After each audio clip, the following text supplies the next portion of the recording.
And what a perfect segue to introduce my guest, James Alder, who drives one of those Jaguars, or currently, and he has done for many a year, across the mountains from Reno in his XK120, and is he's pretty much a fixture here these days, but enjoying racing against these young bucks. Very much so.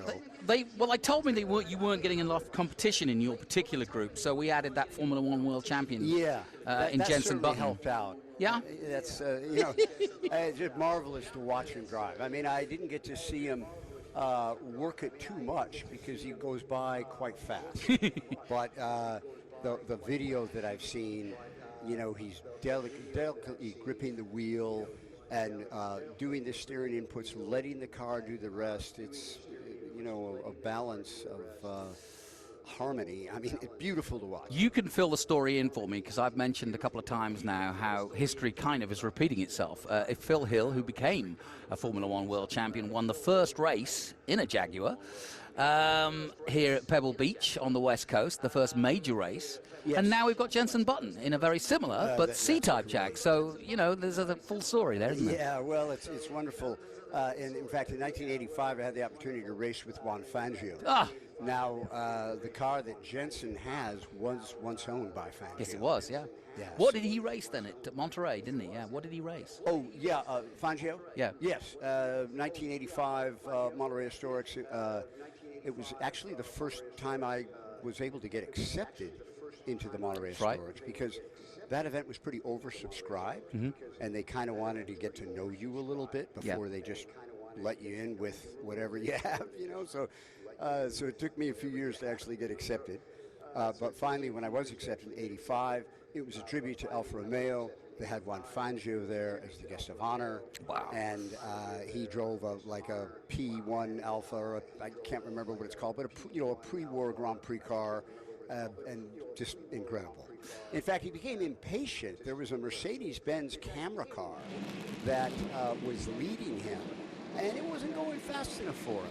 And so coming out of the corkscrew, Fangio decided he had enough and just buzzed by the camera car. Why don't we talk a little bit before these guys head out on track, and we've got quite a smorgasbord of different cars out here. But why don't we talk about how West Coast racing began, because it did begin in 1950. Phil Hill was there, so too his brother-in-law, Parkinson. Right. Tell us about the Del Monte, is it Del Monte or Del Rey? The Del Monte Forest. That's it. They had, Del Rey Trophy. Yeah. They had residential lots that they were having trouble selling on a 17-mile drive in Pebble Beach, and so actually it was a suggestion of Sterling Edwards. There's the C right there, and the D. Yeah, what a display. They've got a Formula One group and now these. But it was the suggestion of Sterling Edwards that in order to promote the lots for sale at Pebble Beach, that they have a road race.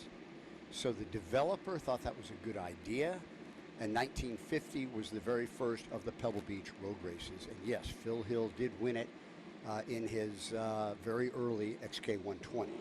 That he had bored out to 3.8, and although it was, I believe, an alloy-bodied car, he lightened it even further. And there's pictures around the paddock area of Phil Hill's car and Phil Hill receiving the trophy, and that was a very significant starting point of West Coast sports car racing post-World War II. And of course you have Bridgehampton, Elkhart Lake, Watkins Glen. Those are areas in the Midwest and the East that did have sporty car races. It all kind of happened in this country at the same time. The soldiers came back from World War II, and boy, they wanted to live life again. And buying an MGTC or an XK120 was a way that they could really, really live life. And then when the C-Type came out, it was like it was from another planet. The aerodynamics of it and the physical beauty of it. I mean, it's feminine. It has a feline sort of feminine look to it. They're beautiful. Of course, William Lyons and the various stylists, to combine aerodynamics and good looks, I don't think there's anybody better. Yeah, and what amazes me, and I hadn't realized this, that and your particular 120, I believe, started at Earl's Court, or was one of those cars that was put on exhibition at the motor show. But the intention of Jaguar was to sell to the American market. I hadn't realized. And it all makes sense now. It is one of the few cars that kind of has that American feel muscle to it, but was still with, like you say, the styling and the beauty of the European cars. Yeah, you know, and that was actually came about sort of accidentally because they were trying to, well, they developed the XK engine. Oh, there's an engine problem on that. William, I'm not exactly sure what it is, but it's a Formula One car, and now it seems to stop smoking. Oh, it's gone. It's not going again. No. As the oil it's intermittent. finds its way back into the combustion chamber. Yeah, he might be putting oil down, so he probably needs to get off there. But Jaguar, William Lyons and William Haynes at Firewatch in London in World War II developed the XK engine. X was for experimental, and the first design was A, B, C, 3, and they didn't really feel they had got it right. And C was competition, right? Yeah. And they just designed that engine to propel their saloon, like the big Mark 7 four-door sedan, in American lingo, 100 mile an hour all day long. That was the goal, but they couldn't get that finished in time for the Earl's Court Motor Show of 1948. So William Lyons said, just put the engine in the chassis, and he took a piece of paper and sketched out a body and said, build this body out of aluminum. We'll use this as a display for the motor, and that was the birth of the XK120. I love that. Yeah, I love stories like that. It was basically accidental, but the motoring press and the public loved the style so much that the demand was, people wanted to buy them, so he built about 280 first that were all aluminum, and then he contracted with the Standard Body Company to build steel-bodied cars. And that's the car that I race, a steel-bodied car. Well, tell me about your car. How long have you had it? And you've raced it almost non-stop for 25, 30 years now. Season 42 with that car.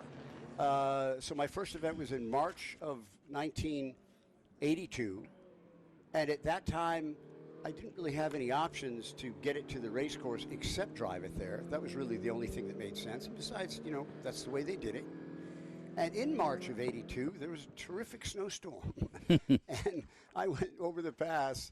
There's a 9,500-foot pass between Reno and the Sacramento Valley. And the snow was so bad, I think I was the last vehicle that went through before the pass was closed for 5 days. In fact, the return trip, I had to leave the car in Sacramento and get a ride from somebody else through Highway 50 through Lake Tahoe because the pass over Donner was still closed. But yeah, it's been a wonderful adventure with that car.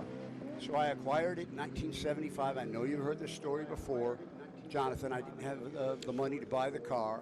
I went to my boss, who was selling Honda motorcycles at the time, and I told him, hey, we got to go 50-50 on this car. We'll be able to resell it at Harris Swap Meet. I'm pretty confident we can double our money. So he agreed to come up with half of the purchase price that I negotiated. Of course, I still needed my half, which I borrowed from his daughter. And so that's how I got myself into the XK120. And you've been with it ever since. I spectated the Monterey Historics, and I saw regular people like you and I driving vintage cars, racing vintage cars. And I decided, well, that is, that's certainly what my destiny is with this vehicle. So I worked out a plan to pay off my boss and pay off his daughter and started working to race the car. And the first event was in March of 1982. Brilliant. Well, we've got lots of different iterations of Jaguars out there. We've also got some fantastic storied McLarens out there, I may add. The three-time Indy 500 winner, Johnny Rutherford's McLaren M16 is out there. Yeah, incredible mix. I certainly hope the Formula car or the Indy car was not putting oil down on the track. Yeah, let's hope. These D-types seem fairly... Yeah, driving around very gingerly. Now that's Bill Rookledge in number 61, I think. That makes sense. Yep. That is his car. That actually was a Reno D-type. That has a Reno history. and was driven by Ray Sayer, who was a Reno resident. Bill had the car completely restored. That's the original colors that it was when it raced, and it's just a gorgeous, gorgeous car. Number 110, that D-type with the rear stabilizer wing. Are you familiar with that one, Jonathan? Yeah. Do you know the history of that? Which one were we talking? Sorry. Number 110, it's the one right behind Rookledge's car and right in front of Jensen's C-type. Yeah. No, I'm not. I'm just looking, actually. I'm just looking up that. Now there's the open wheeler again, putting out a lot of smoke. I'm surprised that if I put out that much smoke, I'm sure I'd be black flagged. Well, we've got, let me just take you through some of the cars that you're seeing. We're kind of rifling through them. We've got a 54 Jaguar D-Type XKC, chassis 403, that was second of 6 factory team cars raced in 1954. It raced at Le Mans in 54 with Sterling Moss and Peter Walker to a DNF, sadly, after 12 hours. But Moss did set the speed record for the Mulsanne Straight at that time, 172.97 miles. 172, did you say? Yeah. That's incredible. In That's 1954. before the kink. Yeah. Right. Oh, yeah, that's straight down the Mulsanne. Right. And that must, I mean, you know your car, that must have rattled. Yeah, well, that speed. You go 120 in an XK 120 or a C-type, you got to pay really close attention. And so I know that chassis number was XKC, but it could have been a D-type. I think the early Ds were chassis XKC. What does it say? Is it actually a C or a D? It is a D-type. It's a D. XKC. The chassis is XKC, is that right? Yes. Yes, so that's how the very first ones were. Then later they went to chassis numbers XKD. Okay. But yeah, 170 and in fact, we've got a 55 D-type XKD. Exactly. So they changed that a little bit on there. But and I may add, was the 56 winner of Le Mans. Oh, yeah, fantastic. Well, I know in 57, D-types finished 1, 2, 3, 4, and 6. So that was, incredible finish for Jaguar. But, the Ferraris were about as fast, but Enzo Ferrari did not want to go away from drum brakes. His philosophy Well, that made things hard. His philosophy was to continue to develop the design until it reached its kind of maximum point of development before changing the design. And Jaguar and Dunlop developed disc brakes together.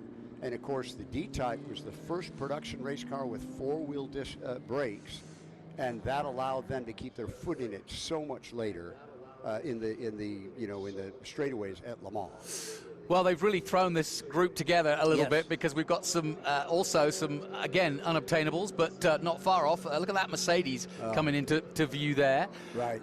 That's been parked outside. I wasn't expecting to see that on track. I'm delighted it is on track, I may add, but great to see it. And if you are here at the event, get a closer look at that. There's a few Porsches as well, but this is mainly an exhibition for the Jaguars, so that's what's caught me out a little bit, is that they've put all these cars out in the same group. It's wonderful. I mean, this event has such a wonderful variety of incredible supercars, whether they're vintage or brand new. Yeah, exactly. And to have, 6 or 7 D-types together, well, I don't know when that has last happened. Yeah, exactly. Well, we've got Polestars out there as well. We've got a little bit of the modern. We'll have hypercars in action later. Here is that fantastic Mercedes. I'm trying to find the background on that one. Yeah, it looks like some kind of a CLK supercar. It is. And you can see it's so beautifully designed too. And it's, wouldn't call it a one-off, but there's not many of them, that's for sure. And that is the beauty of Velocity, is that we've got cars that hark back to all the 50s, but we've also got cars that are straight off the shop floor in many ways, or at least are the latest iterations from the mark. Well, this event has something for everyone. Yeah. Whether you're, 6.5 years old or 75, there's something for everyone at this event. Jeff and Steve have, just done a wonderful job, and I hope that people that are watching this live stream can get a feel for it. Is it being broadcast live stream? Yep. Okay. So, and also, obviously, there's some lucky passengers as well who are getting to do the ride around on our displays. our next action on track in terms of racing will be IMSA. In fact, IMSA and Le Mans cars, GT cars, and it'll be their qualifying race. That's Group 8 coming up, so if you're interested in that, that'll be followed by an exhibition hill climb. Well, there is Group 2. The group? What goes out at about 1:30? Because I was talking to Jensen, and he's going to be in a 250. Yeah, he's got a Testarossa in the. Yeah, I'd love to come back and chat then if you. Yeah, please do. Yeah. Oh, absolutely. Please do. Yeah, and it's interesting because the difference, and here is Jensen's car again, but the difference between how he drives that and how he's driving the Testarossa is distinctive, because he was definitely feeling his way around it. He'd never driven it yesterday. He looked fine, but he wasn't pushing it like he was with this car. So, yeah. Well, I had a little chat with him at breakfast, and he said that there's a friend of his, I didn't get the name, that he says is faster than he in that C-type. Really? Yeah, and I told Jensen, I said, well, it might be because he doesn't own the car. Yeah, yeah, there could be that. I'll tell you what, though, if ever he did get rid of it, can you imagine what it would look like at auction, owned by 2 Formula One world champions and one of the greatest drivers of all time? I can't imagine the value of that. There was a Le Mans winning C-type that was auctioned here, in the Monterey event about 5 years ago, and I think it went for about $20 million. So that C-type, owned by Ron Fangio as well as Jensen Button, I can't imagine the value. You know, I was looking, when we were leading up to this event, I was surprised at the numbers. And I have a question for you, which I'm sure you know the answer to, but why did Jaguar pull out of racing after the 60s? Why did Jaguar stop? Yeah. Well, I don't necessarily know the answer. I mean, they did develop, E2A, which raced at Le Mans. That was the very first E-type prototype. And, obviously Jaguars have raced all through, but they did, in terms of how they dominated and were so into racing back in the 50s, it just seems strange. William Lyons was a businessman. Okay. And he wanted to sell cars and make money. And, the XK120 really put Jaguar on the map, although there was certainly success with the SS90 and the SS100, which were pre-World War II Jaguar sports cars. But then they had to gear up for production because demand was so great. And then they, had tremendous success with the Mark I and the Mark II saloon cars. Right. And you've seen those race at Goodwood. Yep. Well, in fact, Sterling Moss even raced a Mark VII, which is the huge thing that's like a Rolls Royce. But the idea was not so much to dominate racing, it was to make a name for itself to sell cars. Right. And when the 120 was introduced, it kind of set the world on fire, and then William Lyons did it again with the E-Type in 1961. Right, yeah, exactly, and of course that stands out. And demand was so great for the E-Type, which is an evolution of the D-Type. And so, just real briefly, the only reason they have those letters is because it was the next succeeding letter in the alphabet. Yeah, exactly. So the XK120C, commonly known as the C-Type, was just C for competition. Yeah. Then the next evolution was the D. Evolution after that, well, of course, was the E, which was primarily a production, street-going, sports car. But the company, the factory, was so busy with the success of these cars that they didn't really need to go racing again. Good point. And I'm guessing that the chassis, that the C and the D probably share the same chassis? No, the C is essentially a 120. It has its own separate frame, whereas the D is a monocoque. Gotcha. So that was one of the things that was so far ahead of its time with the D-Type, as that was kind of aircraft technology and post-World War II technology that was transferred, to the production of the D-Type. Well, and I say Jaguar pulled out of racing, of course, lots of different Jaguars, from Jaguar XJ6s to, Le Mans cars to everything else. I mean, well, remember Group 44. Group 4, absolutely, Group 44, yeah. Went back to Le Mans and... Yeah, of course. Richard Petty's here. Can't beat that. Look at that. Famous 43. So we've got some fantastic collectibles here. I hadn't realized that Jeff Gordon was born just across the way in Vallejo. Oh, right. Yeah. So Jeff Gordon, of course, his car's in action as well. Well, and there's a Formula IndyCar winner that Indianapolis 500 winner that was born, I think, in the Roseville area, and he's racing for the Napa IndyCar. And I'm sorry, his name is escaping me, but I can't think of it. Is he an ex-NASCAR? What's that? Is he an ex-NASCAR guy? No, he's racing Indy cars. Ah, currently Roman Grosjean. No, but he's from California. Nolan Siegel. And won Indy 500 a few years ago. Oh, right. Oh, Hildebrand. No. No. That's Dad Hildebrand. Anyway, we'll wander on. Anyway, thanks, James Alder. He's going to come back, and obviously we'll hear from him later in the weekend. But best of luck in the 33, all white. Yeah, I had a good race today. Yep. I was kind of alone for a while. I had a great dice with Lars Mapstead in the black. So yes, I saw you racing him. Yeah. I'm in the white 120. And but I caught up to him a couple of times, but I could not make the pass.